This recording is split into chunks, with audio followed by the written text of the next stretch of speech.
stand-up community subscribers and listeners from around the globe. It's time to Stand Up with Pete Dominic, where we ask the important questions that impact you, your family, and your community. Such as, should I buy my forgetful, frail mother a new scoop-free automated cat litter box? And since OnlyFans decided against banning explicit content, how will my account look on the new Apple iPhone 13? And now, the podcast host who keeps his lighter and Lysol can nearby for any sudden home pest invasion, Pete Dominic. Thank you very much, Pico. That's right. I love to create a homemade blowtorch for insects and critters, mainly gophers. Well, hello and welcome to episode 421 of Stand Up Pete Dominic Daily. I haven't said daily in a while, JL Co-fan, but yeah, it is daily, and I haven't been plugging it. Monday through Friday, news Monday through Thursday, and then every day, pretty much, two guests. Joining me today, the great Barry Ritholtz, who you know and love, and another guest who's joining me for the first time. You might know him. I mean, if you pay close attention to politics, and you've probably heard of Richard Ojeda, and he is a retired United States Army major. He also served in the West Virginia Senate. And I had an amazing conversation with this guy. I gotta say, right now, it's almost like I want you to skip the news. And if you don't care about the news, then you should go right to this interview, because I've gotten amazing, great feedback over the past week on my conversation, specifically with Matt Jones and the listener who I met on Twitter, Ryan in Kansas, who may be listening.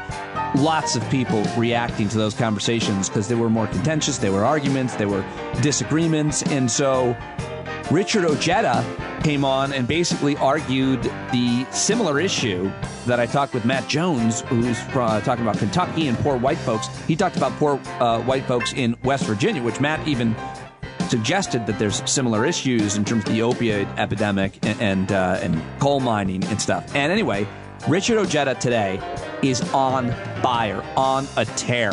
And I can't wait for you to hear that. And this podcast is too. I think lately I've been killing it. I got to say, amazing guests that have been joining me, great conversations, and a bunch of new subscribers. Thank you so much for all of it. I really can't do it, obviously, without your support, so please keep it coming.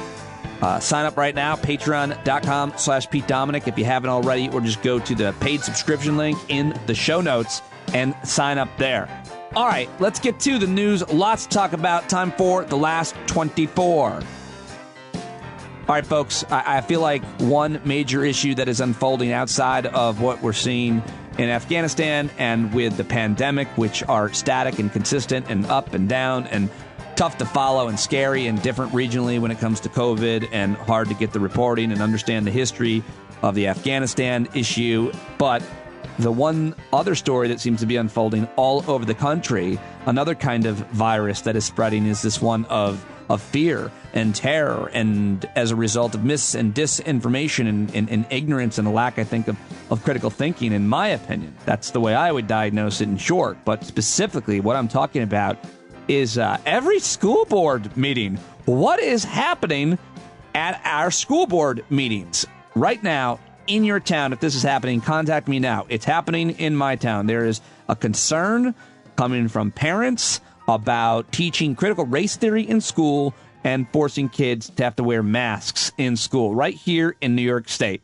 And parents are going to be very vocal at the Board of Education meeting tonight, which is why I'm not hosting my hangout. I want to go to that. I want to document that. And then I'm going to come back. And if there's time, I'm going to send out an email and say, meet me at the hangout, and download that with you. So maybe I'll do the hangout at 10 o'clock. Otherwise, I'm going to plan it for Friday evening. I might even just take this week off because everything has been so crazy, and I've got to go down to D.C. Saturday morning to a special private event that I'll tell you about once I get back from it, but supportive of a friend of mine. But anyway, so I really want to know what you think of this issue. We're seeing and hearing people going to these Board of Education meetings and they're terrified and they're angry and they're talking about the Constitution and the freedoms that they feel like they've lost and the Nazis and the Gestapo. And then you've got these board members, school board members, who are generally speaking doing whatever the public health experts in their town, city, jurisdiction tell them to. And there are people who live in that town, and there's there's conspiracies, there's all, you've seen it. And I want to know what you think about it. I don't want to comment too much more on that. But that's a big issue that I did want to mention. And you've probably heard some of these comments, but I'm just going to play a couple of them for you. And I think that this is not an exception or aberration. It seems to me that this is affecting school districts, school board meetings throughout the country. Are they just a minority who are loud and who are organized and who are going to school board meetings all over? Or are they really split? Is the town really split on this? Or are the people that are not concerned about critical race theory and masking, having their kids wear masks, are they just not showing up because they're terrified, or they're there and they're not saying anything because they're terrified of these folks and who are so seemingly unhinged? So here's just a little bit of what happened at the Douglas County. This is in Colorado. School board meeting just keeps going off the rails. The anti-mask parents, this is all masking. I didn't hear or say anything about CRT. But schools across the country, writes Mediaite, fight with governors for the right to protect their communities with mask mandates. Anti-mask parents are busily making spectacles of themselves at board meetings, including the most recent meeting at Douglas County, Colorado board. Here's just a few of the people. I'm just going to play just a couple of moments from a few of these people at this. And I think, sadly, it's representative of school districts all over town. I'm trying to wrap my head around this issue and see how serious it is and how big of a deal it is. So I'd really love to hear from you and tell me what's going on in your town. But here's a few of the people from the Douglas County School Board meeting. It's a little warm up here. It's warm up here, too? Yep. Charlie Brown, meet Lucy. He pointed at the board. This guy's a piece of work. My name's Andy Jones. Tonight, I come to you speaking as someone who believes very strongly in the First Amendment, which I see abused every time I come up to this podium and every time we speak. I'm as a parent, as a taxpayer, I identify as a thorn in your side because someone needs to be that. You might as well be taking the masks off your faces and putting plugs in your ears because you do not listen to us. I know each of you, and I've worked with each of you, and I implore you to listen to what's happening around you. Years ago, you sat in these chairs when you disagreed with that board, and you're just not listening to the voices right now. It's like the ghosts of your past are not haunting you. And that's very troubling. More troubling than what I just witnessed. Walking out the back steps, coming from the roof, a sniper who was up on the roof. Now, I don't believe that they needed to be there to protect, I don't know what. There can only be one thing, one entity that asked for that level of security because you feared the parent voice. That's so concerning. All right, kids first, putting kids first. I'm working so hard for these guys because I think there needs to be change on this board. Thank you, Mr. Jones. All right, that was the most sane one. That was the most sane one you could hear. Do you want to hear any more of these? If not, skip ahead. But I got a couple more. It just gets crazier from that point on. But they weren't. Listen, I understand why the police. It seems crazy that there's snipers there. I mean, I've got questions about that, but I understand why there's security. There's going to be security at ours as well, because it's not that they're afraid of anybody's voice. Everybody gets 2 minutes. And as you've seen these videos, people are saying crazy shit. Performance art, comedians going up and doing it. Anybody can go up and get 2 minutes. No one's afraid of the voice. They're afraid of people with guns that are going to do bad things because they are threatening it. And if you don't believe me, listen to this guy. Now, to be fair, this is at a different place. It's in Michigan, Ottawa County, Michigan, at the Board of Supervisors meeting. But there are these types of folks all over the country, which is why you've got to have law enforcement present. And unfortunately, I think you do have to have armed law enforcement at situations like this, because in a lot of these areas, the people themselves are armed. You with that diaper on your face, if he farted right now, could you smell it? That's how stupid this is. We're all playing games here with people's lives, and I'm sick of it. I represent all these hardworking guys that couldn't be here today to take off work to put up with this BS that you guys are putting down. And there's hell coming. There's hell coming, and I'm not doing it to threaten anybody. But there's a lot of good guys out there ready to do bad things soon. Watch what's coming. These mandates are against the Nuremberg codes. The first one states voluntary informed consent. Are you a Nazi? What is it? They sent my dad off to Vietnam and fight for the country, but you're going to tell him to wear a mask? Sir, I appreciate the fact that I can't control myself. There's a lot of other guys that control that can't control themselves. Talk to me. That's why they're not here right now. Arrow somebody. I have nothing else to say. Do what's right. There's a lot of bad things coming. Yeah, that can't be seen. I don't think there's too many different ways to interpret that. Do you? So I don't know. I really don't know how overplayed this is. I don't know what journalists are covering this. I'm sure local journalists, whatever's left, are covering this because it's a pretty sensational story, but I'm not sure who's aggregating it. So how closely are you following this story, and is it unfolding in your town? I'd really love to hear from you, and let me know what you're seeing and hearing and reading. standupwithpete@gmail.com. Okay, now I want to bring you to another part of Crazy Town, and that is the Matt Walsh podcast. And Matt Walsh is part of the Ben Shapiro Daily Wire network, I guess. He's also the guy that basically started the whole Pete Dominick is a pedophile thing. Well, I started it because I replied to this stupid asshole's tweet about a little girl dancing. So I didn't have to jump in that if I didn't want to, but I'm very brave and stupid. And didn't work out well for me. But anyway, this guy now, the clowns are firing at each other because he's going after the governor of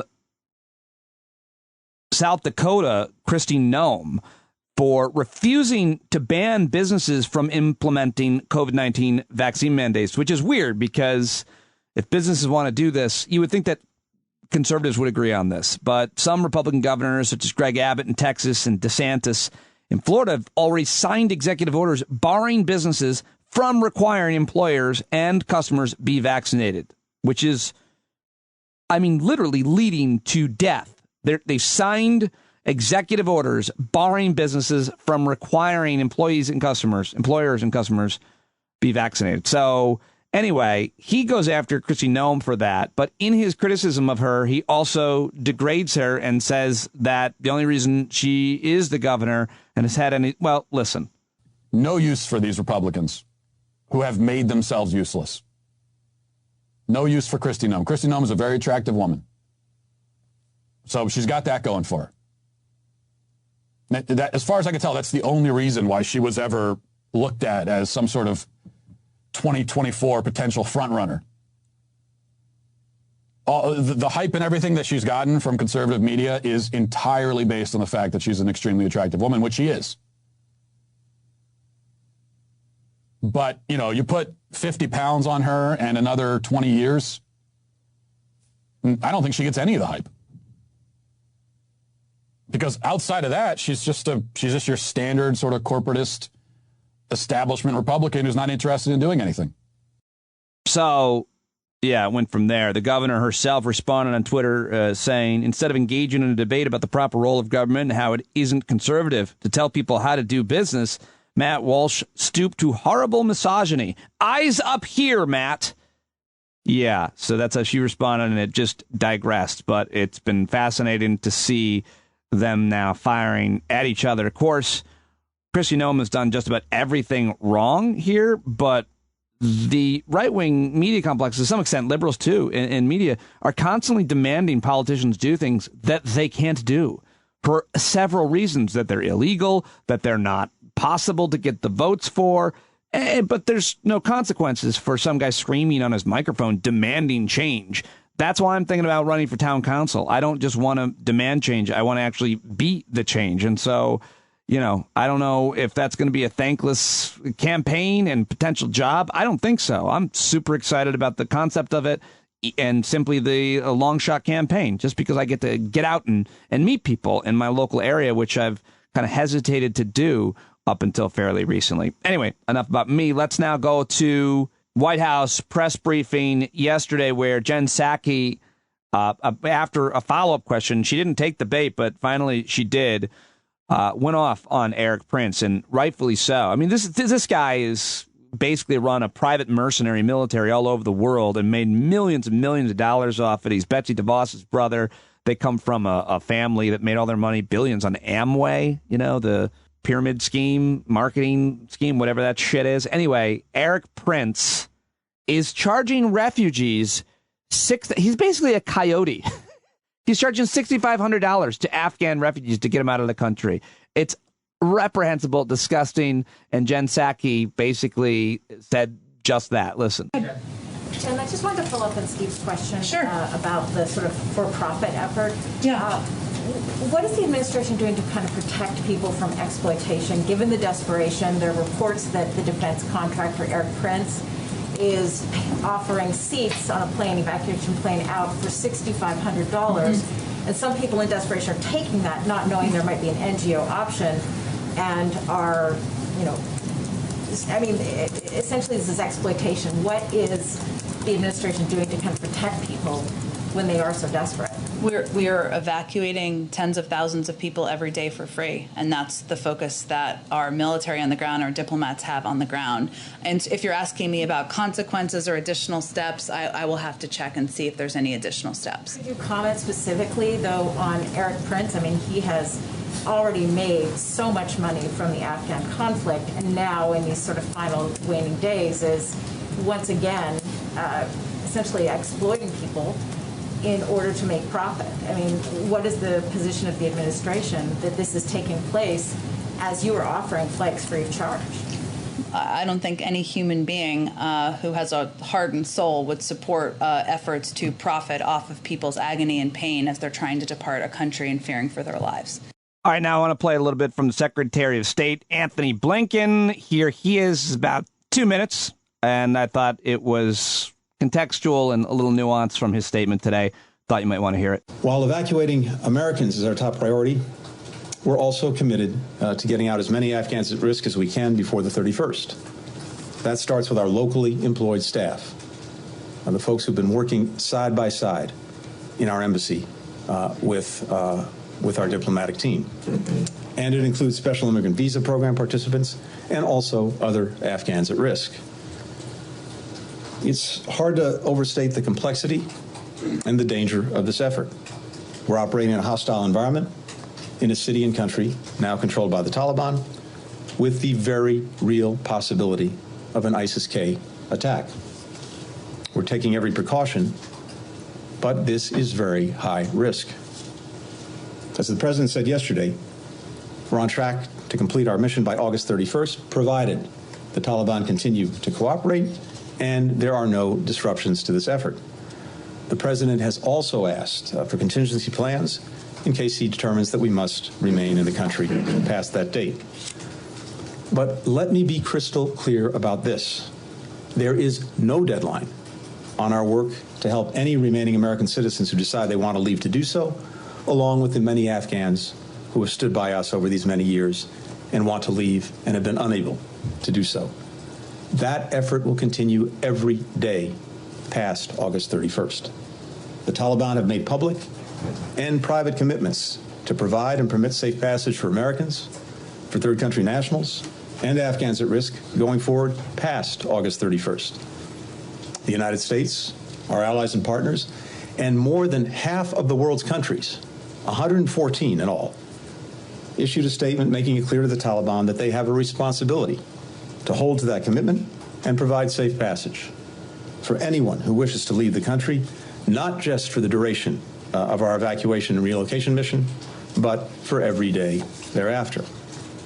And we're developing detailed plans for how we can continue to provide consular support and facilitate departures for those who wish to leave after August 31st. Our expectation, the expectation of the international community, is that people who want to leave Afghanistan after the U.S. military departs should be able to do so. Together, we will do everything we can to see that that expectation is met. Okay, and now I want to read to you a thread, several tweets from Dave Rothkopf, who I actually recorded an interview with today, and I'm planning on putting it on the Friday show with Christian Finnegan. Dave Rothkopf is a widely respected policy guy, foreign policy guy. He's worked in government. He's worked at Foreign Policy Magazine as a writer, and I like him a lot, and I happen to agree with his analysis of what has gone on in Afghanistan over the past few weeks. But Dave writes, and I think this is a good thing to include in the opening here. This is a bit of editorializing, but it's him, not me, and you'll hear more from him tomorrow. But he writes, the intellectual dishonesty that we've seen in critiques of Biden's handling of the exit from Afghanistan has been spectacular. That's not to say that some critiques are not warranted. They certainly are. But some of the arguments being used are so indefensible, they require us to question the critics' motives or expertise. Here are some of the worst ones.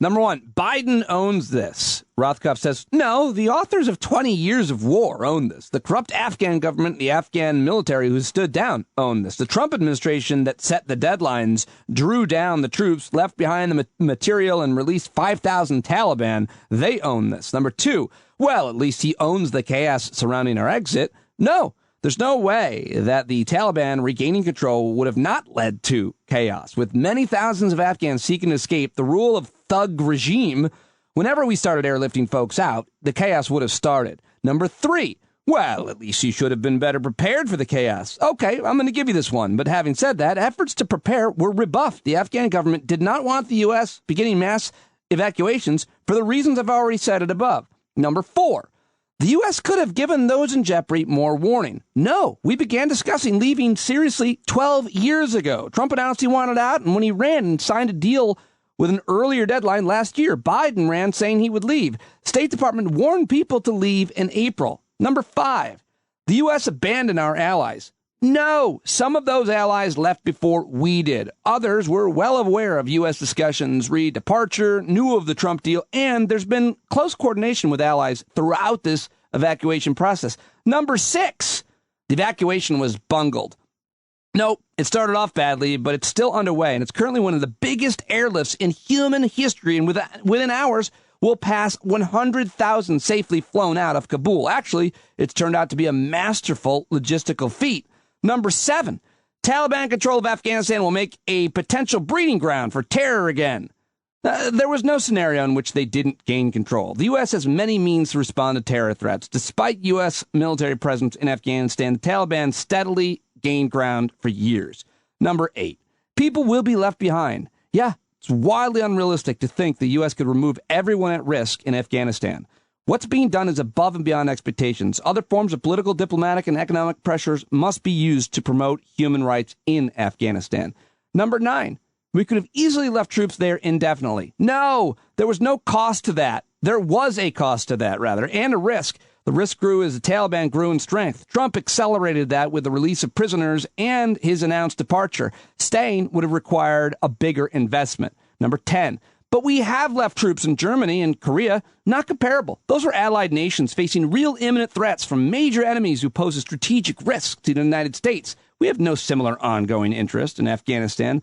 11, but the troops could have protected women and girls. First, as noted, the Taliban was gaining strength for years, despite the presence of the troops. Second, troops are not the means we advance such interests anywhere else. It's not a sustainable or effective approach. I actually disagree with this a little bit. If you really wanted to protect women and girls, you could leave the security force there, and it would maybe do a job. I don't know. I'm not sure about that one. Number 12, But Biden says human rights are at the center of our foreign policy. That can be true without deploying troops to confront all threats to rights. It must be, because we'll never do that. Are critics suggesting deployments now to Ethiopia, Myanmar, to protect women elsewhere? 13, it's not about getting out of Afghanistan. That's a distraction from the issue at hand. No, it is about getting out of Afghanistan. It is about ending a 20-year war. It is about acknowledging a massive U.S. foreign policy failure and shifting to new priorities. That's the point. 2 more points. Biden was part of the problem. He'd known about this all along. No, Biden been arguing to wind down this war for 12 years. His views were overruled by then President Obama. After 9/11, almost everyone supported going in after al-Qaeda for good reason. And lastly, last point, Dave writes, number 15, but it's messy and painful. And he says, as Stephen Wertheim, who joined me on this podcast a few weeks ago, folks, has pointed out, you can't lose a war and make it look like you've won. Getting out was right. Chaos was inevitable. The airlift is a major logistical achievement. That is a 15-point thread on Twitter by DJ Rothkopf. That's Dave Rothkopf. And he joins me on this show tomorrow to talk about it. It's gone absolutely viral on Twitter, being retweeted by all kinds of different folks who from different points on the political spectrum. So I thought that was very interesting, which is why I wanted to read it all. And I think I did a goddamn good job doing it. How about that? All right. Well, that's it for the last 24, but I've got a lot more headlines to get to. And I'm just rapid fire, give them out right now, what we lovingly call the news dump. Hit it, Pete. Mike Richards talks some smack, no longer Jeopardy's chump. Hope they hire LeVar Burton for today's news dump. Yes, sir. Ha ha! Well done, sir. Well done.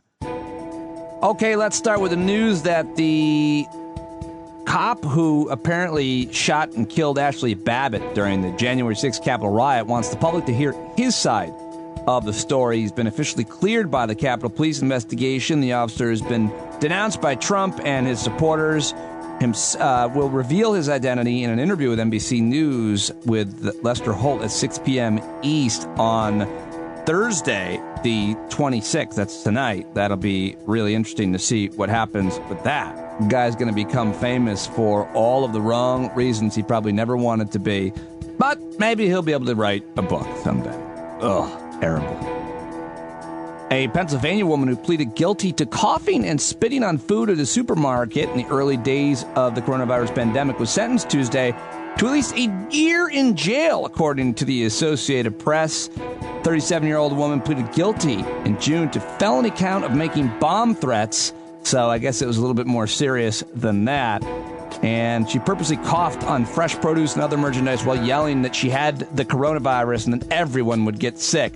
Co-owner of the supermarket chain said that more than $35,000 worth of merchandise had to be thrown out as a result of what the grocery store referred to as a twisted prank. So I report that story to let you know that there are penalties for doing that kind of shit. Not that anybody listening would do it, but you should know that if you ever hear that or see that, point to this terrible person and what she did. Because, yeah, you can't do that. On Tuesday, President Biden received a classified report from the intelligence community that apparently was inconclusive about the origins of the coronavirus, including whether the pathogen jumped from animal to human as part of a natural process or escaped from a lab in central China, according to 2 U.S. officials familiar with the matter. That will satisfy nobody. An inconclusive report from the intelligence community assessment, the result of a 90-day investigation after Biden tasked his intel agencies in May to produce a report that could bring us closer to a definitive conclusion on the origins of the virus that's now killed more than 4 million people globally and, of course, wrecked national economies and torn families apart. Communities as well, as I'm talking about earlier. All right, talked about this story with Maura Quint on Monday, on Maura Mondays, and so I want to give you an update. The OnlyFans story, this app. OnlyFans has suspended a plan to ban sexually explicit content following an outcry from its creators and advocates for sex workers. The subscription site said in a prepared statement Wednesday that the planned ban was no longer required due to banking partners' assurances that OnlyFans can support all genres of creators and declined to answer further questions. So there you go. You can get your whack on the OnlyFans site again, and people can make money there again, and that's good, I say. Here's an interesting case coming out of a Manhattan federal court where a racket in which corrupt lawyers and doctors generated over $20 million in lawsuit settlements by manipulating hundreds of homeless individuals and other desperate people to feign trip and fall accidents, has been shut down with an indictment, authorities announced Wednesday. How about that plot? Charges against 2 lawyers, 2 doctors in Manhattan federal court were unveiled by authorities who detailed a scam in which people allegedly agreed to undergo needless surgeries, sometimes to boost the value of lawsuits seeking compensation for fake accidents. Congratulations to the U.S. attorney who prosecuted that case and the FBI officials who investigated it. That's what they're supposed to be doing, and that is your tax money working in justice. I like that story. I mean, I hate the story and the plot, and I almost feel bad for putting it out there, giving anybody that terrible idea, but it is a terrible idea. Don't do that. More vaccine mandates. This one coming from the NFL, who are saying only vaccinated personnel in the locker rooms on NFL game days. The NFL's mandated that only fully vaccinated people with a maximum of 50 people have access to locker rooms while players are present on game days. In a memo sent to all 32 teams obtained by the Associated Press. How did they get it? How did they obtain it? I think anybody. All right. NASA released some pretty amazing images from Mars, apparently. The pictures are shot from Mount Sharp on the planet. They show rocky terrain alongside mountain ranges from the Mars rover, which has been there since 2012. Really interesting. I wanted to mention that. NASA releasing these panoramic views of Mars, images captured in early July. So check those out if that's something you're interested in. Somebody should have photoshopped a little Matt Damon in there. Should mention that Krispy Kreme is doubling down on its donut promotion, popular free donut promotion for customers vaccinated against COVID-19. And I think that's all I've got. Yeah, that's all I've got. I've got no more news for you in the news dump. I've got to get to my guests, who are both amazing. Very excited on another amazing conversation with Barry Ritholtz coming up. But first, I've got Richard Ojeda joining me for just an amazing conversation, like the antithesis of the conversation I had with Matt Jones about Kentucky white poor people. I talked with Richard Ojeda about West Virginia poor white people and other things. You are going to love that. But you know what else you're going to love? I got to tell you about this. Moink Box. So a few weeks back, the ad agency that I work with reached out to me and asked me if I would be interested in advertising this company that sells meat and fish. And I thought, well, hold on a second. I'm not big on meat, and I'm worried about the climate issue, but I also eat it about once a week, so I didn't want to be dishonest. Plus, I worry about the ethical concerns. But here's the deal. If you could see this bacon and you could see this steak from moinkbox.com, you'd order it right now because you love the taste of it.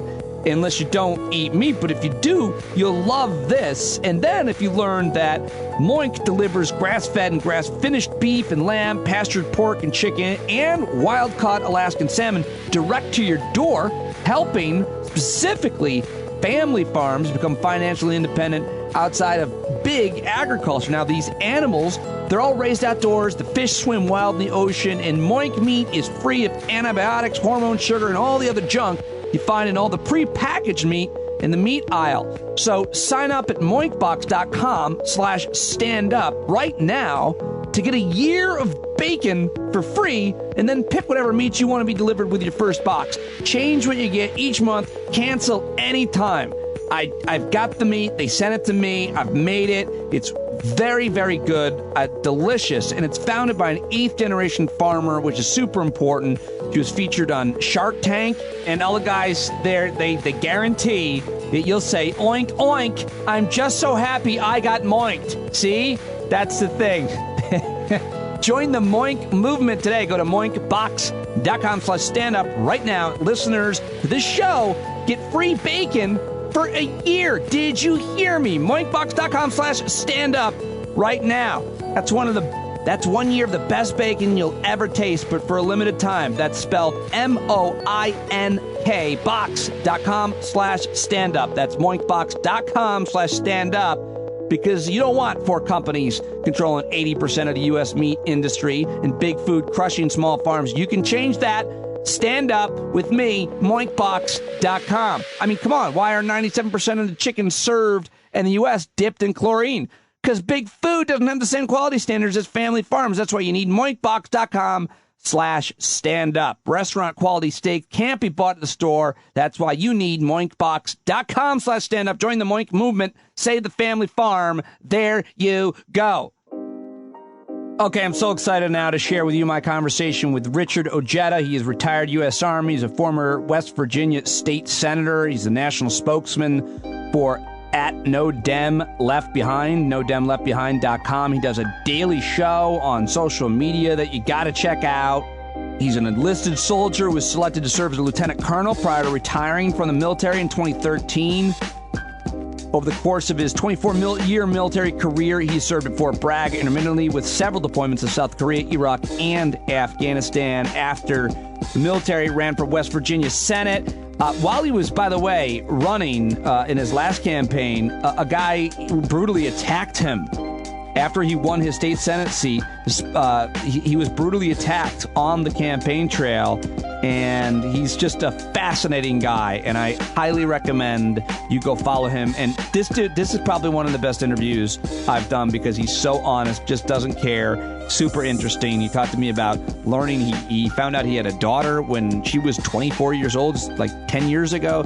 Just an amazing guy, but we talked about so much, and, well, you're about to hear it, and you're definitely going to love it. Here is, ladies and gentlemen, retired Major and State Senator Richard Ojeda. All right, there he is now. Sir, very happy to have you on the podcast. As I just told you real quick, big admirer of your work and your words, and excited to fire 1,000 questions at you, or however many I can get in.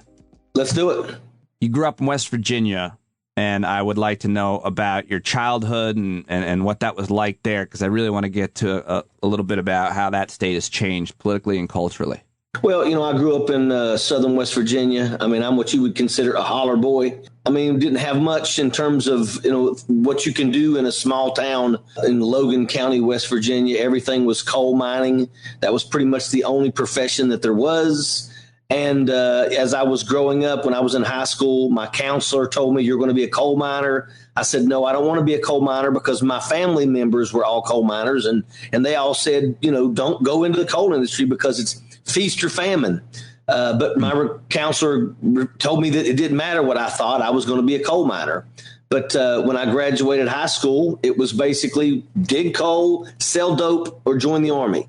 And I chose to join the Army, and that's what I did. And I was very happy to get the hell out of here. And of course, after 24 years of the military, I returned and ended up, getting into politics, not because I wanted to be a politician, because I couldn't stand politicians. If a politician shook my hand, I wanted to quickly Purell up. But, I looked around and I saw these politicians with their hands in the cookie jar, and they didn't do nothing for the people. So I started challenging them. So that's what happened. Of course, they almost murdered me, but hey, it was what it was. Did they literally almost murder you? I took a pipe to the back of the head and 8 broken bones in my face with brass knuckles 2 days before I won my state Senate race. I won my race from the emergency room in Charleston Area Medical Center. That story made huge news. Did we get to the bottom of who did that and why they did it? Well, we got who did it, but it was all a bunch of political corruption. The courthouse protected this guy. They ran real quick and accepted a plea deal in my absence that said that it was just a fist fight. I took a pipe to the back of the head. I can't blame the guy that I ran against to be behind this, but I can guarantee you that the people that wanted him to beat me were definitely behind this. He only did 5 months in jail, by the way, the guy who did it. How are you physically doing now, mental and emotionally, based on that attack? Oh, I have no issues. I'm a hard man to kill. I don't care. These people right here, I don't want to curse on your show or anything like that, but I'll tell you right now, they can all go to hell as far as I'm concerned. I mean, if you don't want to curse, because you don't want to curse, but there's no, you curse all you want. So did you get any kind of threats? Did you ever, did you have concern for you and your family during that campaign? Or was that a really shock that had you seen that happen in any other kind of West Virginia politics? Where I come from in West Virginia, politics is very, very, very dangerous. Look, at the end of the day, I got that mentality. I spent years in Iraq and Afghanistan. I'm not worried about these wannabes around here. If that guy didn't catch me from behind, I'll tell you right now, it would have been a different situation. Well, clearly that's exactly how I would attack you, to be fair to him. I mean, I wouldn't go for a fair fight. Well, I mean, but I knew that guy. I grew up with that guy. That's one of the problems is we grew up in the same holler together. This was all about this. And they were mad because, the guy that I was going after controlled this county with an iron fist. And you're not going to control me with an iron fist. I don't care who you are. He's holding up, Richard held up like the money sign, all about this, referencing, that's what that was all about. That's the second time you said holler. I grew up in the holler and the holler boy. So what is that? That's like a reference to a neighborhood, a type of place? Well, a holler is like if you're going through the mountains, it's that little road that you go, that's the valleys. Those are called hollers where we come from. Okay. And the truth is that these hollers are just as poor as any of the ghettos out there. I was fortunate when I was a kid. I had my father was in the medical industry, but we still lived up in the holler. But nobody really had everything, back in those days. How poor is poor in West Virginia then and now? Oh, goodness gracious.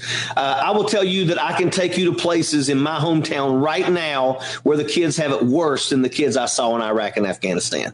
And I've taken people through those areas right there. I've taken people from all over the world to those areas, Norway, Sweden, Japan. And at the end, they look at me and they say, we thought that America was supposed to be the greatest country. We had no clue that people lived like this. What do you mean? I'm talking about absolute pure poverty. If it wasn't for welfare, these people would starve to death. The drug epidemic has decimated our communities. We were the lab rats for the drug epidemic. I can take you literally 15 minutes from where I live right now to that small pharmacy in a place called Kreme that basically has less than 300 people in that community, and they passed over 9 million pain pills in 1 year. Yeah. You're talking, when you say the drug epidemic, you mean specifically the opioid epidemic? Opioids. We were the test rats. Yeah. We were the lab rats. They come down here. They captured emails of these people that were going around here telling these pharmacies and telling these doctors to give this instead of this. And the emails said, keep them coming, boys. They're eating them up like Doritos. You keep them making them and they keep taking them. That's what they did. Yeah, and there's just so much, research and journalism on that. Great books and long form articles if anybody's interested in learning more about it. It's not like Richard's just spouting off. This is a horrific story that occurred to the people of West Virginia, and it was done pretty well planned out. And there's a lot of journalism, and obviously people have heard about the lawsuits. So the military, tell me about your military experience. 27 years, you rose 24. to, excuse me? 24 years in the Army. Yeah, I initially went in as an enlisted person because, once again, I graduated high school and didn't have nowhere else to go. So I went into the military and I loved it. I love the discipline. I learned really fast that if you did what you were told and you tried to be the best soldier you could possibly be, you would get elevated. You get promotions, and promotions mean extra money. So, I made it to, the rank of sergeant. I was doing phenomenal. I mean, I just graduated airborne school, sapper school. And then I got a green to gold scholarship. My company commander thought that I would be a decent officer. So he put me in for a green to gold scholarship, and it got accepted.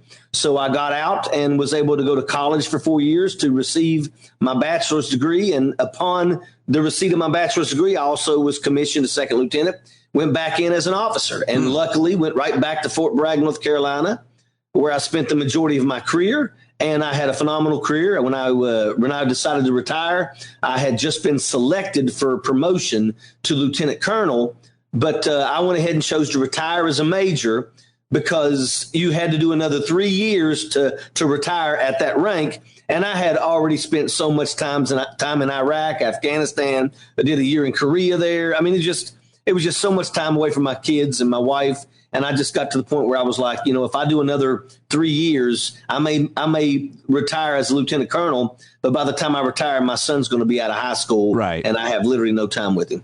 How many kids do you have? Well, I had 2 kids until literally about 8 months ago, and I found out that I had a third child that was 27 years old through Ancestry.com.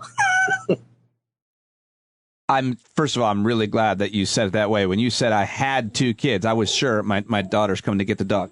Go ahead. Oh, it's okay. No, but I was very pleased. Wow. I couldn't be happier. Yeah, I couldn't be happier. My cousin called me and said a young lady reached out to him because he showed up on her Ancestry.com as her second cousin. So he contacted me and I asked him some questions and he mentioned the mother's name. And I was like, ooh, I remember her back in the day. Oh, Richard. So, yeah.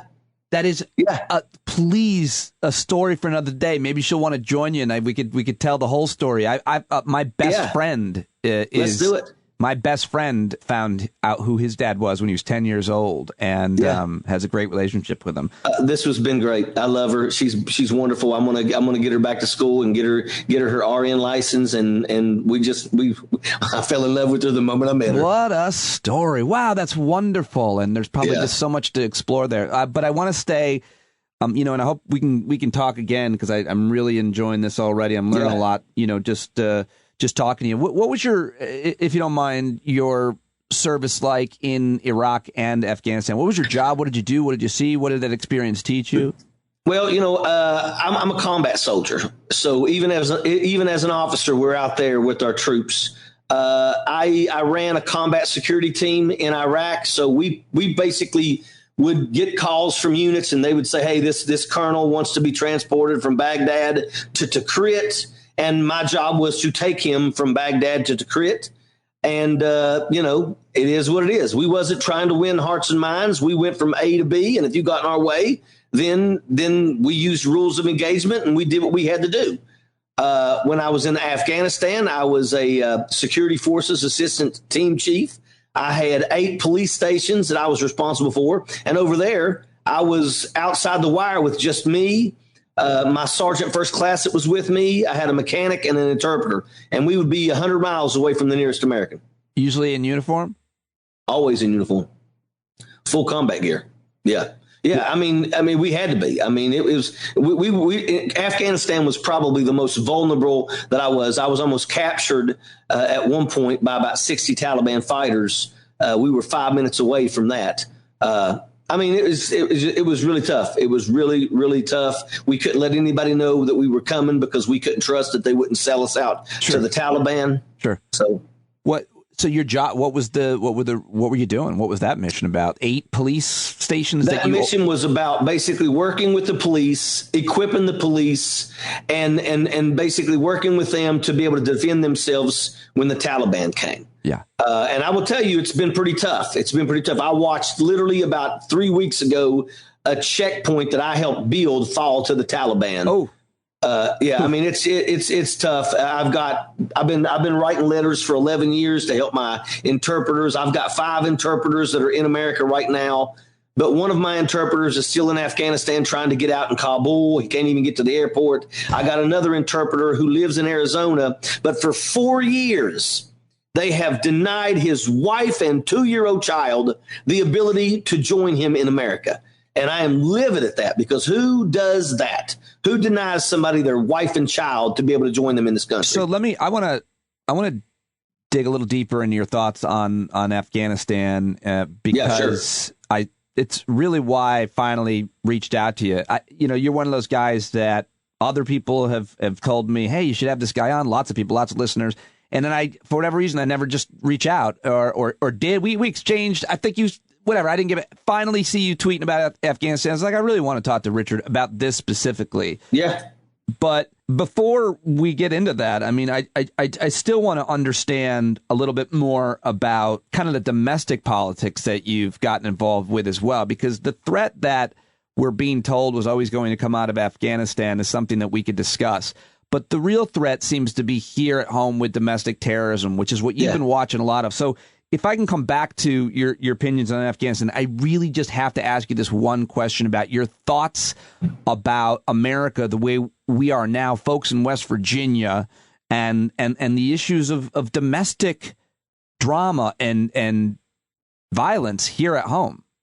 Yeah, the domestic issue in this country is the most dangerous thing that we face. I have no fear of the Taliban ever making it to the United States of America, and I don't care what anybody has to say about that. You know, we're over there building roads in Afghanistan, and those people over there have a donkey. You know, but over here in America, we have allowed misinformation. We have allowed these QAnon jackaloons to spew this garbage. And what's sad is that so many people have picked this up and have believed this. People are dying because they don't want to get vaccinated because of misinformation. Yeah. We've got people that are trying to take up arms and go at this government because their horse lost in the race. And why did their horse lose? Because Donald Trump made 1,000 promises and didn't follow through with none of them. He didn't save the coal industry in West Virginia. He didn't have those people in the auto industry in Ohio working their asses off. That didn't happen. You know, Donald Trump made all these promises and failed to follow through. And I don't understand how so many people in this country could still not say that's why he lost. Well, you would understand more than most of us would understand. You're a Democrat in West Virginia. So you talk to these folks. These are your people. These are your family, your neighbors. Tell me about that conversation. How do you try to convince them of anything from the election wasn't, rigged, there aren't security issues with our elections, to get vaccinated? Like, what are the issues that you argue with these folks with, and what resonates, what works? Because I'm sure a lot of them, I'm sure you've turned a lot of people around. I'm sure, given your story and your integrity, that a lot of people trust you. So what works, and why can't you turn everybody around down there, Richard? Yeah, I do a nightly live for an hour every single night from 8 o'clock to 9 o'clock. And I try to Where do you do that? How can people find it? Sorry. It's on Facebook. It's on Twitter. It's on YouTube. Okay. I do an hour every night to try to talk to folks. And, where I'm from, it's almost impossible. I mean, these people, they don't want to get vaccinated. They are falling for the misinformation that it's a microchip. I mean, goodness gracious, if you've got one of these in your pocket, and everybody does, which is a cell phone, the government knows exactly where you are and what you're doing. I mean, that right there, if anything. But, these people are refusing to get vaccinated. I'm trying to explain to them that we will never get past this situation until we get herd immunity, until people do the right thing. I mean, even Donald Trump said to booing crowds, go ahead and get the vaccine. And that right there is because you can't feed somebody misinformation for 2 years and then tell them to get vaccinated. But there's a lot of people in this country right now that just refuse to do the right thing. And these hospitals are filled to capacity. And now it's going to be to the point where if you get sick, somebody's going to have to die before you get help. And it's probably going to be you. And, what can you do? I can't convince these people that Donald Trump won the election fair and square. They just refuse to believe that. And, there's nothing that you can do. I'm almost at the point now where I feel that, these people, this is the fault of a failed education system that teaches the exam instead of teaching these people to think critical. And that's the problem that we have in this country today. And it's absolutely sickening. I think there's a lot of truth to that. And I know that you were involved with the teacher strike there, which was successful beyond what even my union teacher friends thought would be successful. So I think that's a huge achievement that you were a supporter and participant in. But I think that even if you had a great education and you had kind of a set of critical thinking skills, and even if you understood civics, which is, I think, what you'd probably be getting at talking about education, it's still the other issue which you spoke to, which was the misinformation. As long as you have major corporate media networks, much less independent people doing, huge shows on independent channels from YouTube to social medias, etc. Those people are delivering a kind of thing that, even if you're educated, man, that sounds pretty believable. That's pretty scary. No, you're absolutely right, and that is a major problem. Is media. Why are we allowing news agencies to absolutely push complete misinformation? And then another part of this is racism. These are people that, you have problems in your life. Let's blame the immigrants. Believe it or not, when I ran in 2018, one of the biggest problems in West Virginia when you polled the people was the caravan. People from Guatemala walking to the southern border was the biggest problem that West Virginia faced. I mean, do you think these people are going to walk all the way here and take your coal jobs that are already dying? I mean, and literally, and then when Donald Trump come down here, I was actually ahead in the polls. This was an R plus 54. I was making history here. And Donald Trump come down here twice in the last daggone month and mentioned my name in the Hispanic way. And these people was like, oh, that guy's, he's Mexican. He must be part of that caravan. And my numbers went, tanked. Yeah, I was ahead. No way. Yeah. I'm going to try to find that audio if you have it handy. The audio's there. No, I'll throw it on this podcast. And if it wasn't so terrifying, it would be hilarious. But I can only imagine how he did. Well, I'm super glad that you made the point about the racism, the xenophobia, the concern of the other, all of that takes place in West Virginia. So I was just talking to this guy. You ever heard of this guy, Matt Jones? He's a Kentucky sports radio guy. Okay, so he's really interesting. We had a great conversation. I'd love to get you and him together because he's a very progressive guy. He wrote a book very critical of Mitch McConnell. He almost ran for Senate there, but he mostly does Kentucky sports. But he's telling me, Richard, about how poor white folks in Appalachia think and feel, and that arrogant liberals like me don't know how to communicate with them. And my defense of that is I grew up in a fairly poor white area. My mom grew up in a really poor white area.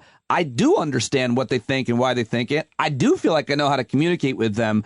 But putting that aside, he makes the point about communication. And I argue with him, Richard, it's about the misinformation, but it's also about the racism. So my question to you, and sorry for talking so long, but my question to you is, what would you say to a poor white person who suffers from all kinds of poverty-related issues, drugs, mental illness, obesity, just lack of health care, education, opportunity, all of it, all the horror, environmental issues? Yep. That person's broken, and because the system is broken. But what would you say to them? What do they think about black folks and immigrants and so on? And what's that conversation like, the difference between poor white and poor black? Right now, I've been working with the Poor People's Campaign, and Reverend Bobber's coming down here. We're getting ready to do a couple events at the end of this month here. Great. And the thing about it is that, guess what? It's not just the black people that are poor, the immigrants that are poor. You're poor too. You're poor too. There's not opportunities coming here. Our elected officials aren't fighting for capabilities and fighting for money to come to these areas. They're absolutely selling us out, and they come down here and right before the election, they act like they care, and then they disappear and we don't see them again. What got Donald Trump was Donald Trump come down here and he made promises to these poor people, put on that coal miner's cap and said he was going to save coal, which he did not. But also, the mere fact that he hates the same people that they hate. And really, they don't even know these people. Right. I come from a state where it's 98.6% white. These people don't really know other cultures and people of other race, creeds, and colors. They really don't. But they will absolutely take that fight and say, that's why. That's why I'm poor. That's why I don't have anything. That's why I wasn't able to go to college, because of immigrants, because of what is it called? When a person uses their color to get where they say they use affirmative their color. Action. Affirmative action. Sure. They blame affirmative action. It's all garbage. You're poor. You're poor because of where you come from. You're poor because there's no capabilities. And you're poor because you keep selecting people that represent you that don't represent you, that only look at this as a political paycheck for them. And that's it. And that's where we're at. And that's why we struggle. Whew. I knew talking to you was going to be good. I just didn't know where we go and how good. All right, so I got to let you go in a minute here, but I do want to ask you, you mentioned this a couple times, and I think this is one of the most interesting and fascinating things. If I promise you a job and then the job never comes and then I'm gone, I leave, I lose, whatever, at some point you decide, well, that job's not coming. But why don't you blame me if I promised you a job? The point being, whether it's QAnon theory or the My Pillow guy saying Trump's going to be back. At some point, experts say at some point, when something you're told, a prophecy or a promise doesn't happen, that sometimes breaks people out of the cult or believing and supporting someone. So the question I'm getting at with the coal industry and the promise, dying mainly because of competition, really, more than anything else. But with the coal industry dying and Donald Trump putting his cape on, said, I'm going to save it, not saving it. What did that do? What did that change, if anything? It changed nothing. Why? Nothing. And the reason why is because that's what these people are used to. Everybody comes down here and looks these coal miners in the face and says, I'm going to protect coal. I'm going to bring coal back. And these people, because that's all they got.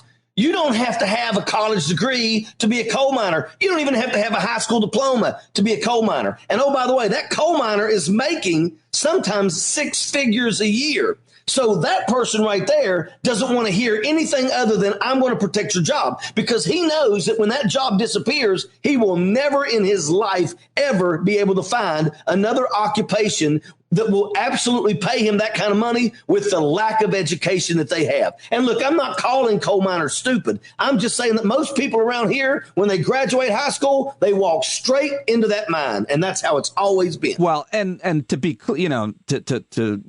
be clear, a lot of people don't want to go to college and get the types of jobs that college offers. A lot of people love working with their hands and being on a rig or on a tractor or in a field. I do. My gardening you're right. But the thing about it is that then let's focus on bringing other jobs here. We need to hold our elected officials accountable to bring those green energy jobs. So that's my question. So even if you took, my question is kind of like, there's a cognitive dissonance. Even if you went up to this coal miner and said, you make $150,000 a year in a coal mine, which is dangerous, as you know, which is unhealthy, as you know, which is time consuming. We're going to give you a job putting up solar panels or windmills. You're going to make a little less or even the same, but you're going to work way less and it's way safer. And we got great benefits. And what would they say? Because there's a cultural attachment that we all have to a nostalgic job and industry or whatever, and what it provided, the camaraderie. Yep. You know this about the military. So what would happen if that happened? And is there an example that's similar to that where? No, yes. Let me tell you something. First and foremost, we've been trying this for years now in West Virginia. The problem is you have the Friends of Coal that aren't Friends of Coal Miners and the Coal Association that tell all these people right off the beginning, if they bring solar panels to West Virginia, you will lose your job, and they're lying to you. They're not going to pay you these things. They're the ones that are pushing this misinformation, and they're the ones that give these campaign contributions to all of these people in the State House, and they absolutely will do everything in their power to keep capabilities out, because as long as the Friends of Coal and the Coal Association are writing checks, they will continue going down this path. We could save the people of West Virginia if we brought good capabilities here. We have the most beautiful state in the country. This place could be a tourist, absolutely paradise. There's a lot of things we could do. Green energy jobs pay more than coal jobs do, but the problem is that there's people that are still making a lot of money on coal, and they want to keep it going as long as they can. Your state coal industry did outside of the humanitarian disaster and environmental disaster. One of the saddest things to me was when I read about mountaintop removal in a long-form investigative journalism article in Vanity Fair in maybe like 2007 or something. And then I started looking up all the images, and they take the mountaintop off. Looks like the backside of the moon. Right. And they take the mountain off to get easier to get to the coal. Here's what they do. But here's what you got to know. Here's what they do. They do that, and then they file bankruptcy, and they don't have to go back and clean their mess up. And that's how come if you fly over West Virginia, it's here, it's there, it's everywhere. They cut the tops of these mountains off, they get everything from it, and then they file bankruptcy, and they leave like a thief in the night, and they get away with it.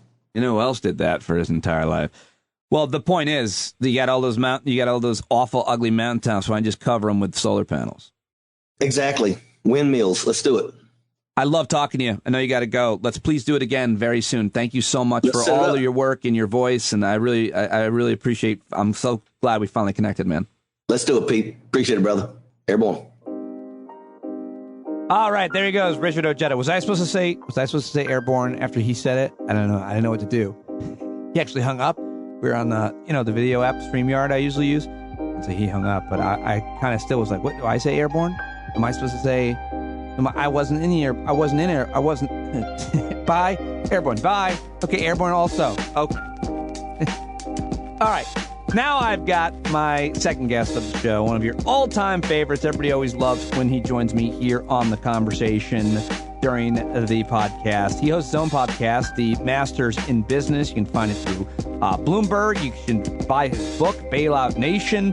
He's the co-founder and chairman and chief investment officer of Ritholtz Wealth Management. He also has a very popular blog, Ritholtz.com, The Big Picture, which I'm going to think about stealing his blog idea and have him teach me how to run it so I can do something similar. Love Barry Ritholtz. Always love talking to him. At Ritholtz on Twitter. And here we go. We are okay, so a bunch of things that I want to talk with you about.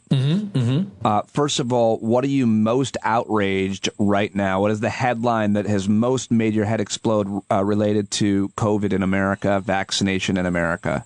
And then we could talk in general if there's another one you were thinking of, headline-wise. Well, hold aside Mike Pompeo, who is just a lying son of a bitch. Why? What's Mike Pompeo saying? Mike Pompeo is the guy who cut a deal with the Taliban. Okay, hold on. Afghanistan. And now he's out like, I can't believe what's going on in Afghanistan.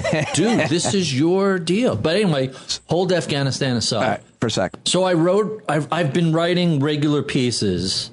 And it's always fun when I'm way outside of the mainstream, and then the mainstream catches up. So in July, I wrote a piece that essentially said anti-vaxxers are coming for your recovery, your economic recovery. If you have 30% of the country that refuses to get vaccinated, those people are mutation factories for a virus. And it's not just Delta, it's Gamma, it's Lambda, it's all these variations coming. So far, Delta has proven to be pretty resilient, but that's how evolution works. The next one's going to be even worse because it'll supplant this. And so now, like, it's funny when you're out ahead of the curve. Now I think everybody is kind of caught up to the fact that it's not going to destroy the recovery, but it'll be an ongoing drag. It's going to affect all these other industries. And then a couple of weeks ago, I wrote a piece called Missing Corporate Leadership on Vaccines and Vaccinations. And I keep updating it, and I'm going to have to do a post that says found corporate leadership on vaccinations. the most interesting one recently. Well, what's the premise is the simple premise of this article that you're updating when companies are demanding that their employees get vaccinated if they're going to come into the office? Is that? Oh, no, it's more than that. So the first one was Live Nation, who I'm not necessarily the biggest fan of, the monopoly ticket seller. And they had originally said if you want to go to a concert or put on a concert, you're going to need to show proof of vaccination. And then they kind of walked that back and they never did anything with it. And then in the face of and in the piece I wrote, let's see if I can even just find this, Missing Corporate Live Nation Ticketmaster, the company originally implied vaccines were going to be required to buy tickets and attend events, but have since moved away from this. Listen to me, you idiots. What are you going to do when concerts get canceled for another year? Well, of all the different companies I called out, they're the first ones who came out and said vaccines are going to be your tickets back to shows. Yeah. If Live Nation will require vaccines or negative COVID tests, which I'm not a fan of, from artists and customers. So that's a step in the right direction. Today, I love what we heard from Delta Airlines. So, you know, what did we hear from? I don't know. All right, so I'll tell you, when you make a choice that has ramifications for third parties, it's not fair for your decision-making expense to be borne by other people. And Delta came out and said, we have had a number of our employees get COVID, become hospitalized, and it has cost us as an employer $40,000 on average per person. Yikes. So here's the deal. If you are not vaccinated, you have so if you want to continue to work for us, you have two choices. Either get vaccinated or we're going to charge you $200 per month as an upsell on your health insurance plan, because it's not fair for you to send everybody else's prices higher because you refuse to get a vaccine, and especially one that's now FDA approved. I think I love that. Just two quick questions on that. Delta, I don't know what their costs are. Are they talking about their insurance costs because these people get sick, or the cost of having them call in sick and not be able to replace them and all of the... No, they're talking about literally the cost of the hospitalization is $40,000. So Delta and Live Nation, of course, demanding, you saying, you idiots, you're not going to make any money, right? That's you saying that if no one can go to concerts. So that's not employees coming to work. In either of those cases, those are two good examples. Listen. The NFL did something really interesting. If a team misses a game because of uptick in a spike amongst the unvaccinated, they have to forfeit with all the negative ramifications. They have to take a loss. Take the loss, right? It's not like, we didn't have our employees, our players vaccinated. Let's just reschedule it. It's like, no, fuck you, you lose. Next. And it counts across the board. It counts against playoff seeding. All the negative competitive impacts of the loss show up, which is pretty impressive. Do you think Delta Airlines should change their name because Delta's a pretty bad brand? I was out at dinner last night at an outdoor venue. And I was kind of shocked to see people drinking Corona beer. I still haven't popped a Corona in my beer fridge in the basement. Yeah. Reminds me of a great theater shows movies and serves beer out in Aspen called ISIS. They made it through the hard times. They made it through. But you said earlier you're not a fan of negative COVID tests as a way to... No, I mean, I would rather have you mandate vaccines as opposed to proving you're negative, because if I take a test right now and prove I'm negative, first of all, I could be in day 3 of 4 where I'm exposed and incubating, but I won't show positive results, even though you could have it. So negative COVID testing is better than nothing, but a vaccine is much, much better because... Dr. Aaron, you just may not test positive, even though I believe it's 4-day incubation period before you show up. So if I get a COVID test yesterday, who knows what I'm exposed to the next day? So you always care a lot and think a lot about and learn a lot about behavioral. Yes, cognitive behavior, our actions. Dr. Aaron in communication as well. Dr. Aaron Carroll, I think this is his point. He's like, listen, testing, great. Masks, sure, but there's a point where you want to spend your capital, the time that you have people listening, where you can really impact and what policy works on the hill that you do want to die on, which he says, of course, is vaccines. Right. There's no better way. By the way, you are 29 times more likely to be hospitalized with COVID if you're unvaccinated than vaccinated. 29 times more. I saw that statistic on your blog, it's big insane. Picture. But, did you hear Dr. Michael Osterholm is probably one of the most widely respected, a little bit lower profile than maybe your Fauci's or whatever, but he's been everywhere, and he's, most of what he's predicted has come true. And he's, I think it was the Vikings, one NFL team brings him in, and apparently the message he's saying, which I've never heard anybody say this, but this is great. He's like, it's safer than aspirin. Get vaccinated. Like, safer than aspirin. Imagine if you heard that, dude. And you were a football player and you hurt, or anybody, but much less a football player. These guys live on aspirin. I know, but I'd be so embarrassed if I'm the guy holding out, and then the expert comes in and says that, and I'm like, okay. I mean, it's more than so. There's a group of people who I call the disloyal opposition, and they're not doing this because they're concerned about the vaccine. They're doing this to help root against the opposing parties' hold on the White House and the Congress. We used to look. Nobody was worse at this, worse doing this than the GOP during Barack Obama. There used to be an agreement amongst political parties. We disagree about how we go about executing on our vision, but we all want what's best for the country. Party and election power a second.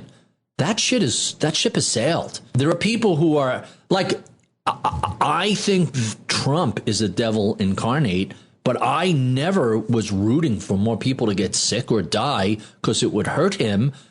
You want him to lose, but you don't want America to suffer.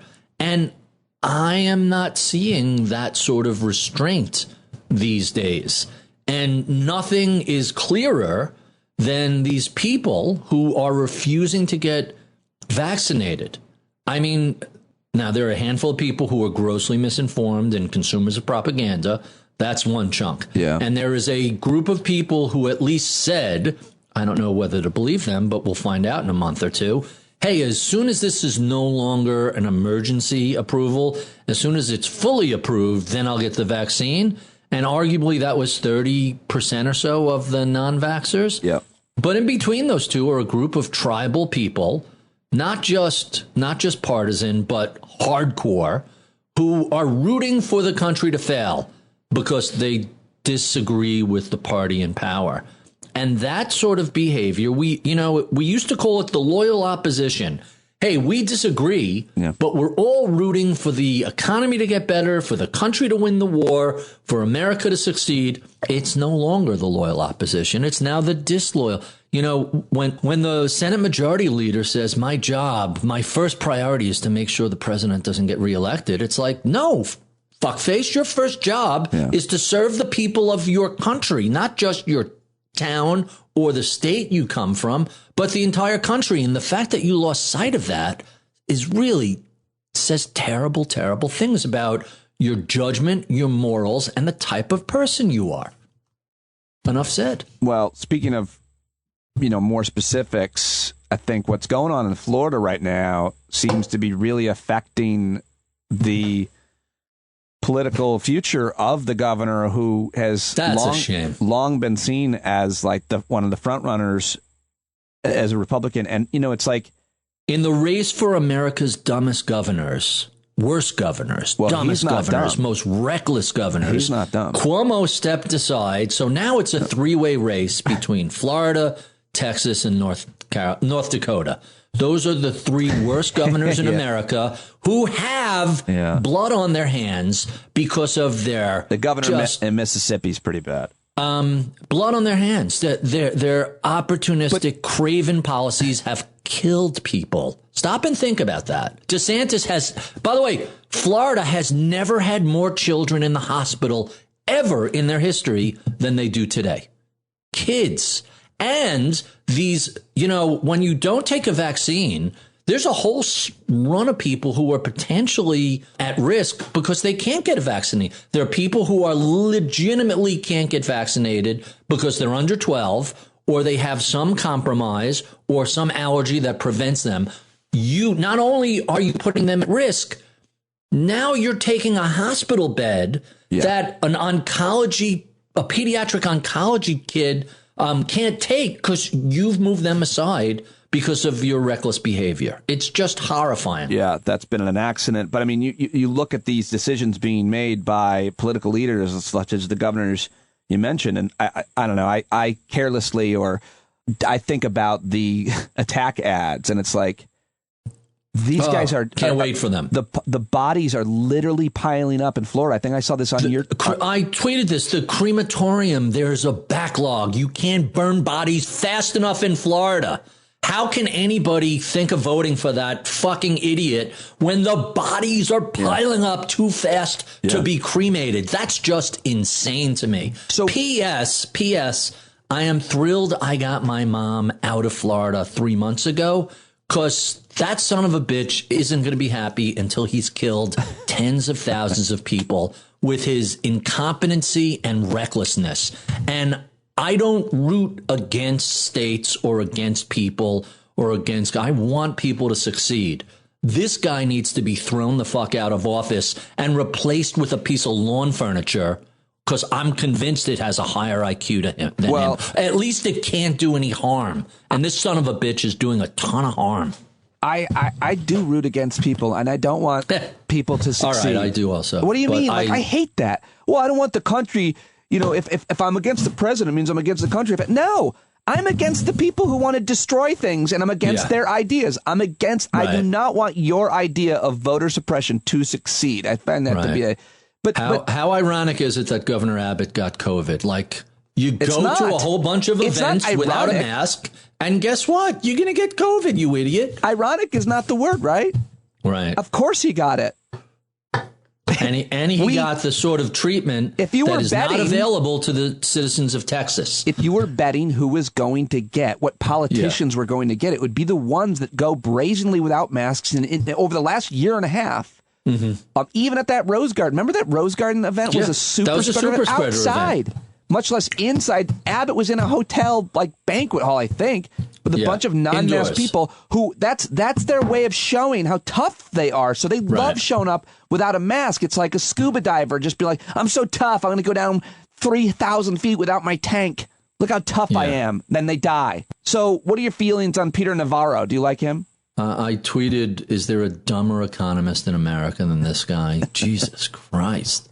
I mean, I don't understand how people can say what they said. So after all these people saying, well, I'll get the test once it's FDA approved, this guy who was P.S., his former boss, Donald Trump, throw some credit to him. If you want to see a success story, the vaccines are like the biggest success story of the Trump administration. And then he comes out and says this FDA approval is a fraud. I mean, another asshole with blood on his hands. Yeah. There has to be consequences for actions, right? Delta says to their employees, if you choose not to get vaccinated and you go to the hospital, we're not going to pay for it. That's on you. And P.S., it's $200 a month more for your health insurance because you can't put the cost of your recklessness on everybody else.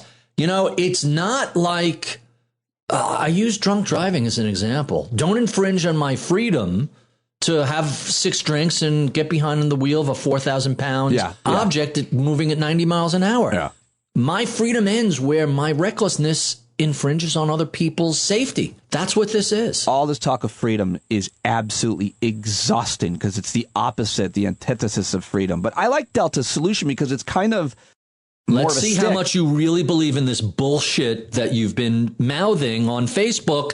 $200 a month. You don't like it? Get another job. They're saying if you get sick, which everybody is likely to get sick at some point in their life, and hospitalized, that's the thing we're not going to cover because we told you we would have covered the thing that would have prevented you, and so you're going to incur a huge cost, and you're likely to get it.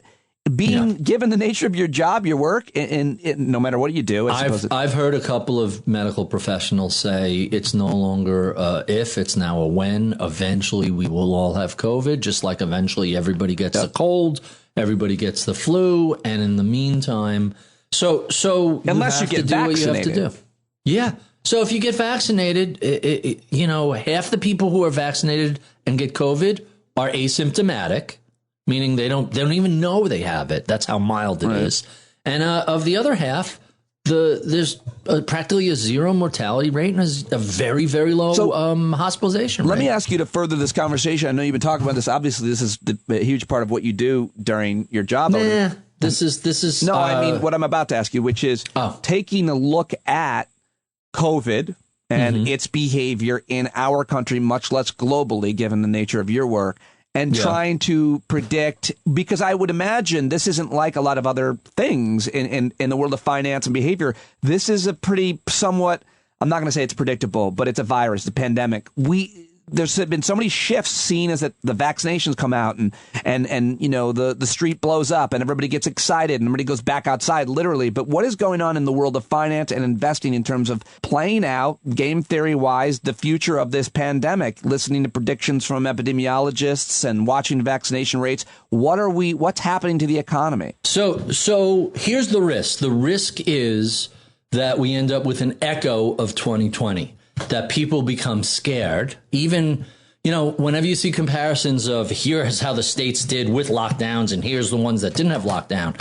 Hey, in states that didn't have lockdowns, a lot of people self-locked down. They saw what was going on. They made a decision. You don't want to find yourself in a situation where the recovery, which has been very robust, gets thwarted because people start to panic. That's a very real possibility.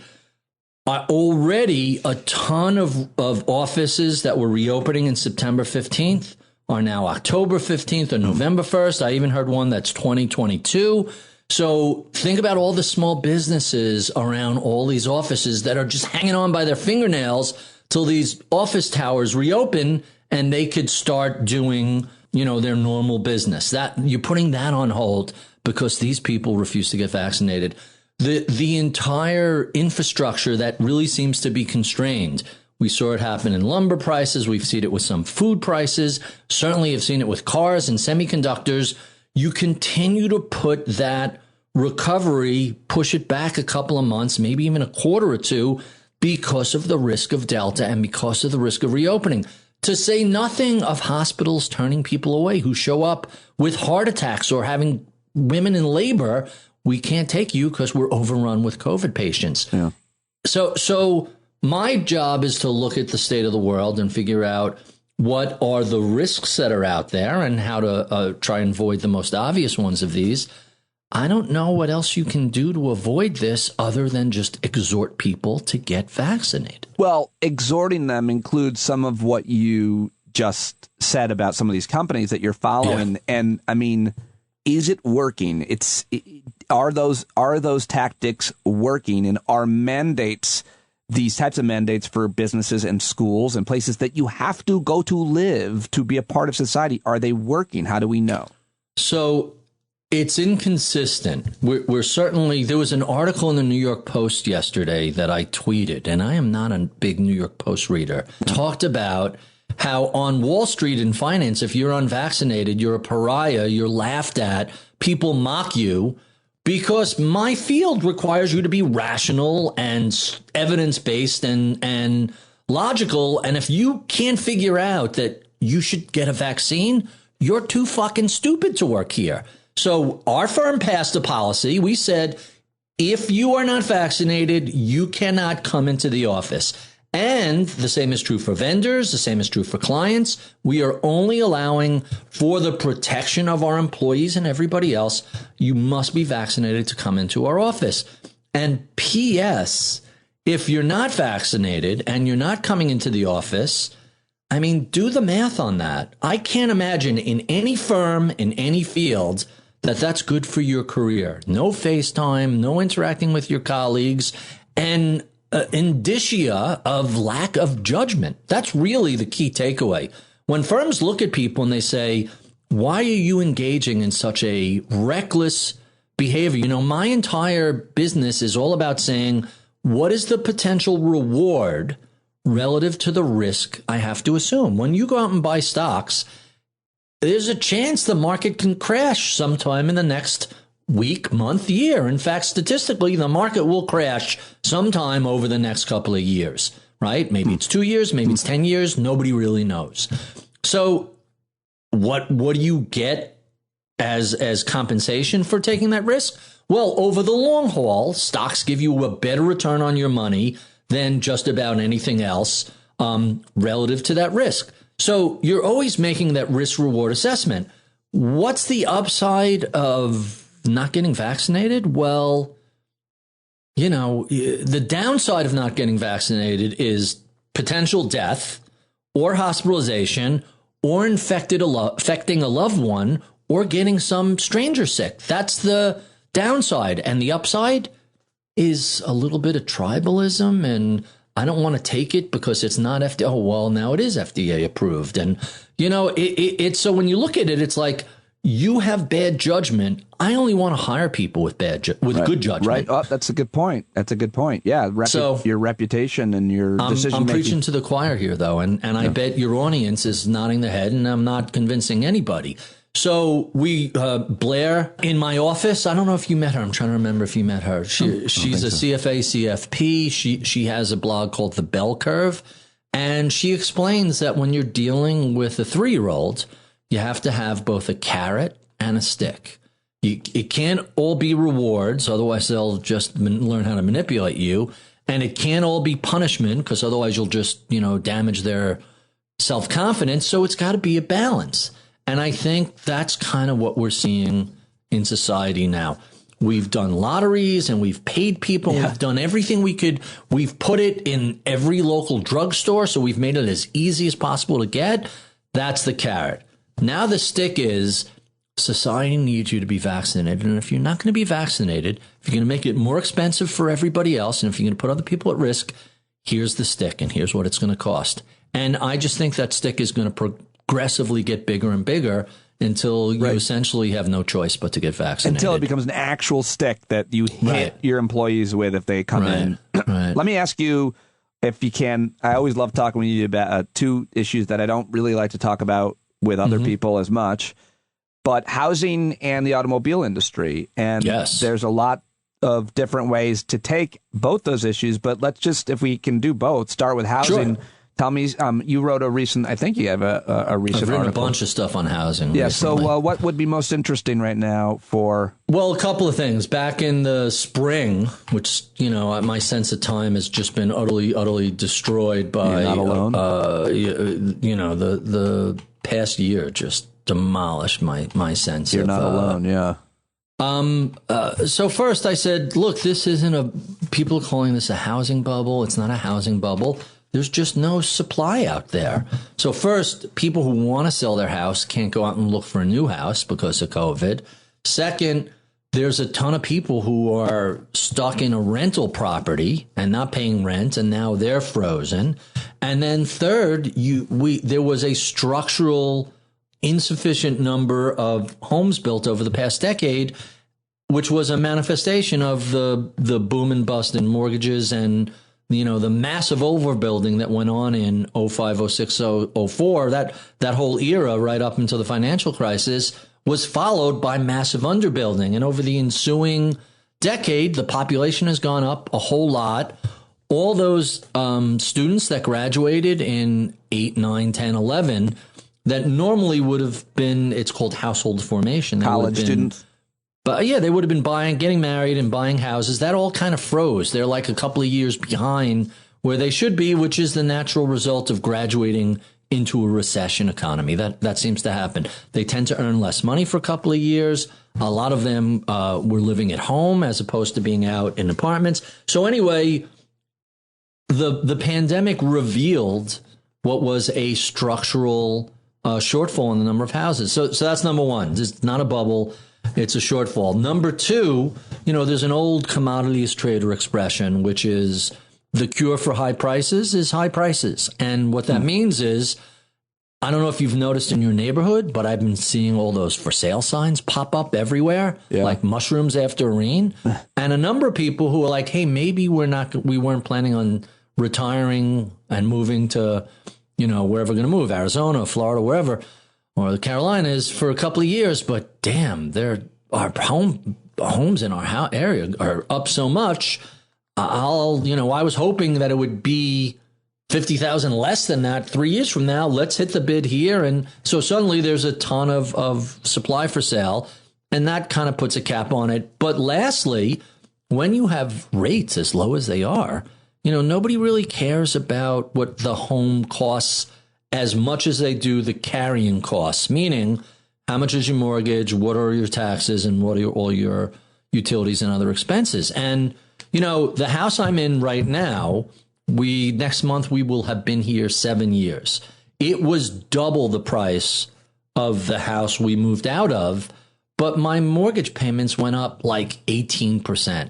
Because in the previous 7 years, the rates had fallen so much. Right. I'm like, I get a mortgage for how much? At how much monthly? That's a couple $100 more than I was paying. It's ridiculous. So when even though home prices are going up, rates continue to go down. That, especially if you lock in a 30-year fixed mortgage, it becomes affordable. Now, people do stupid stuff. They pay too much for houses they can't afford. They'll do a variable mortgage, an APR as opposed to a fixed, and that's how they get into trouble. But generally speaking, home affordability is surprisingly okay relative to increased cost because of the lower cost of carry. That circumstance is not going to continue indefinitely. Well, that will eventually change. That's what I was going to ask. What is the timeline on that? I guess you can't give such a timeline because it's probably regional. April 17th, 2023, around 3 in the afternoon, you'll feel the shift, and then everything goes to hell. Do you? You said it's not a bubble. I was going to say, do you feel a bubble burst? But Right. Well, by then, it'll be a crazy bubble. So okay, I love, by the way, I love when people ask when is it going to end, and I always give them like a specific date. Yeah. And because I've done that and people have missed the sarcasm, I've started adding the exact time around 3 p.m, because that's how I'm being sarcastic. But I've said, April 2023, and the anchor moves on to the next question. Now, you could take. Let me just tag that for you one more time about maybe like black smoke coming out of a chimney or a volcano eruption. It's white smoke. I like that's how you have a new pope. Oh, is that what it is? That's great. So, what about, do you have any other housing related? Well, to me, what I find somewhat interesting is raw material costs like lumber and other things that are for, building construction. Plummeted. Right. Lumber, which everyone was saying, look, proof of this isn't transitory. Look how expensive lumber is. Well, lumber is down about 30% for the year, and it's been cut in half from its recent highs, and it's elevated from 2017, 2018, but it's more or less back in the range it's been for most of the pre-pandemic period. So lumber is down, a number of different iron ores, which are used in metal, making steel, they've come down.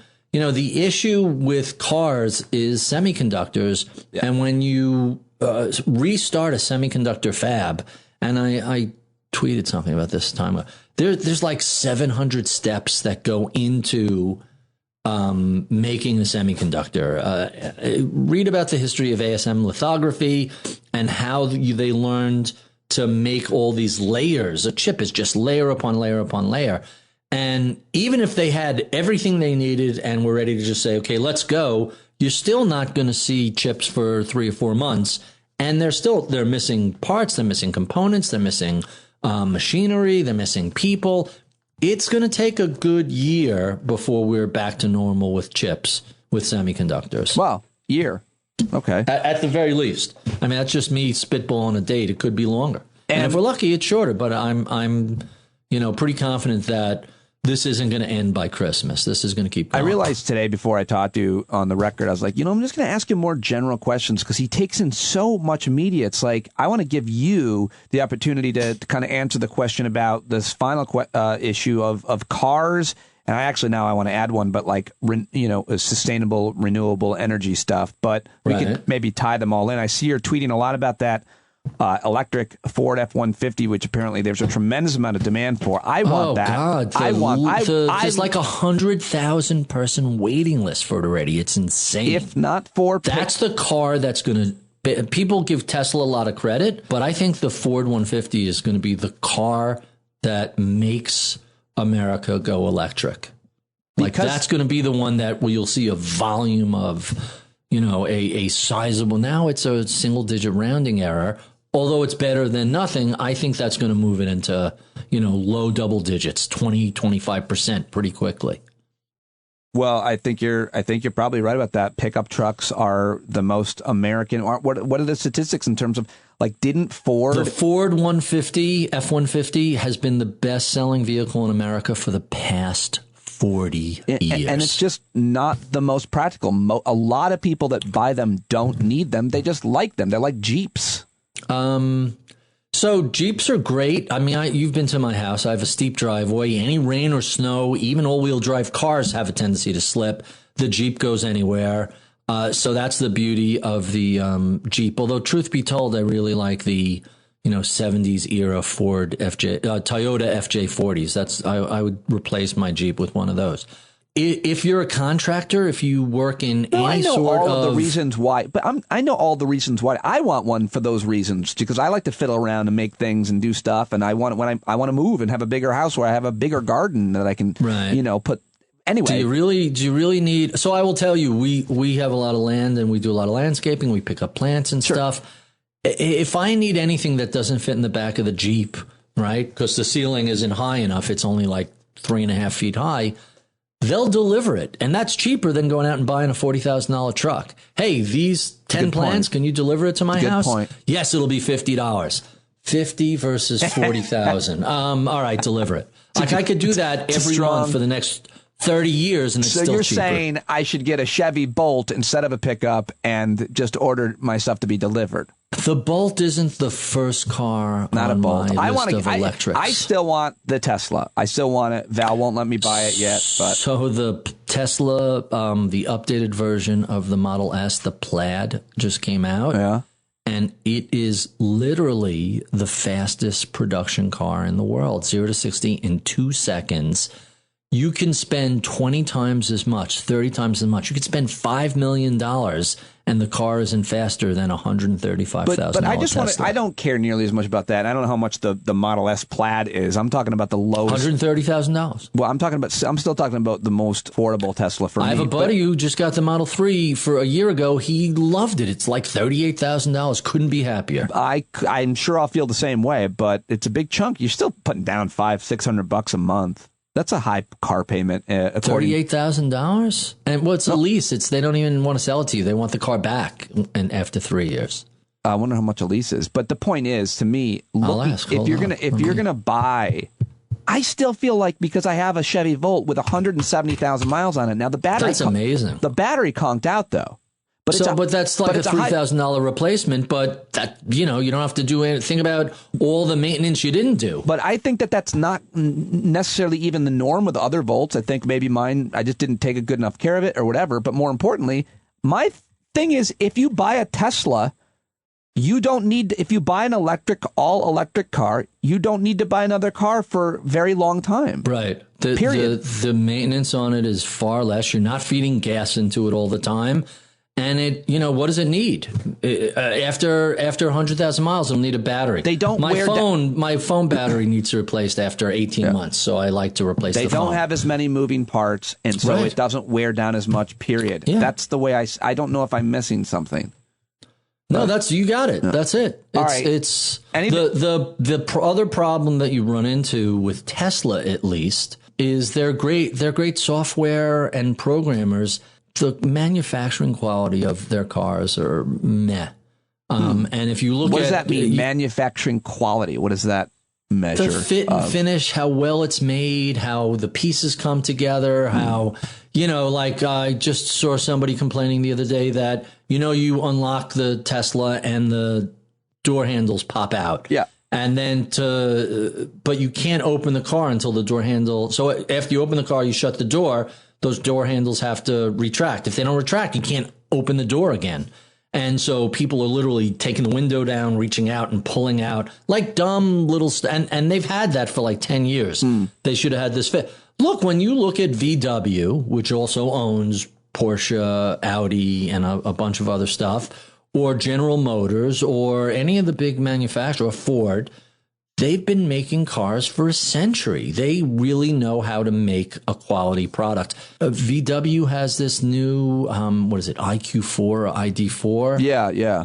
Saw that. That's getting really good reviews. Hyundai has a new electric car that's getting really good reviews. I had the Ford Mustang for a week. I really thought it was like, wow, this is it's as nice as any of the nice German cars on my driveway. I mean, I'm like, wow, this is really a nice space inside.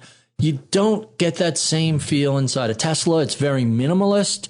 And, it's just not the greatest manufacturing. It's not the greatest. Whatever. I mean, I've had a Ford production. Escape. I mean, like that's probably not much of an issue unless you're a car head or, really. No, I think some people like that, especially. It's annoying. In the higher end Barry, things. we middle class folks are used to annoying things. They're just part of our life. All right, so here's the Tesla Model 3 lease. It's $399 a month with $4,500 down. And that's 36 months, 10,000 miles a year. Or 3,000 down and $504 a month. So that's the trade-off. However, how often, what does it cost you to put gas? I probably spend $200 a month at the gas station. Why do you have to put so much money down on a lease? You never get that money back, do you? Arguably, you do not. That is correct. You're better off putting the least amount down because if the car is stolen or totaled, you will get the balance.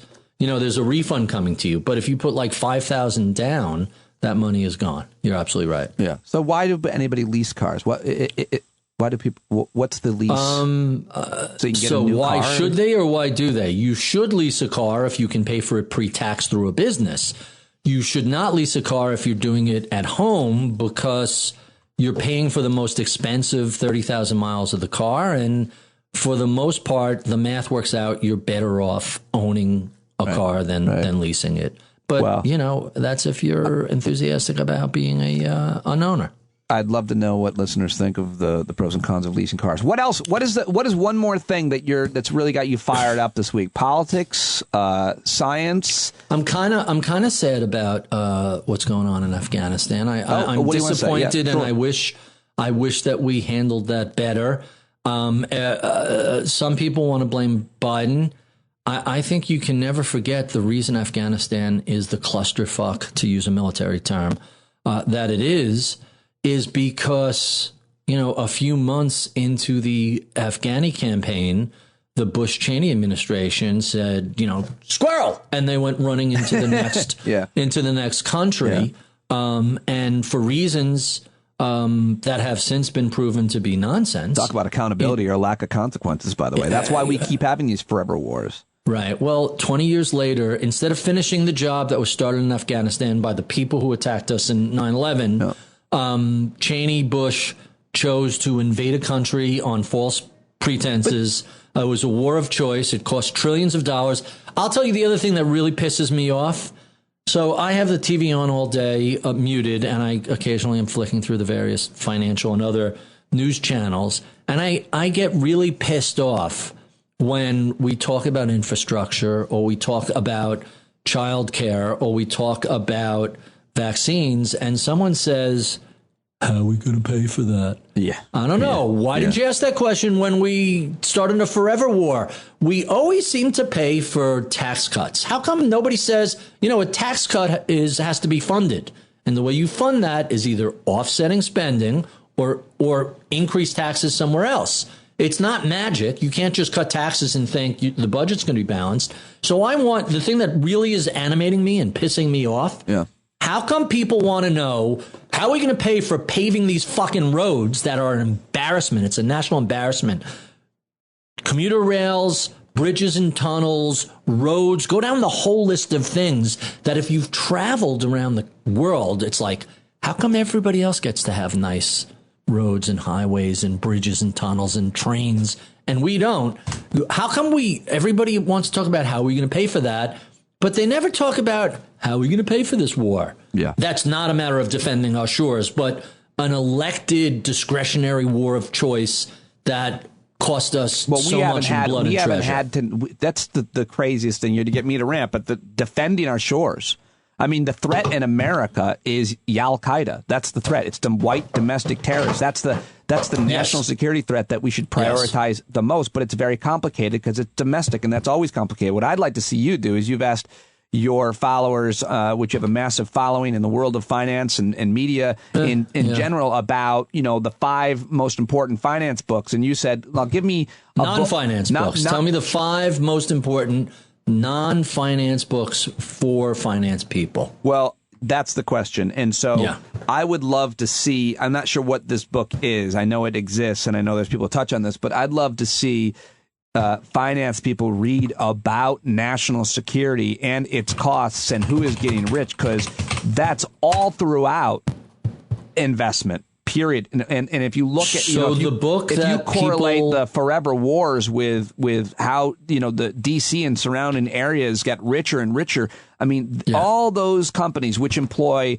millions of Americans and keep donations to congressmen and senators, they have an investment into making the weak type of arguments like we got to stay over there so that Al-Qaeda doesn't come back, when you and I both know that we could launch a terrorist attack anytime we want, just with an internet connection. All we need is an internet connection. We don't need a safe haven in a cave. Right. So the book that people had recommended on that subject in response to that tweet, and I'll send you that tweet. Oh, good. Was by Spencer Ackerman. It came out this month. He was just on the show. I just interviewed him. Reign of Terror: How the 9/11 era destabilized America and produced Trump. That's a pretty. So I ordered it. I haven't read it yet. Oh, it's so important.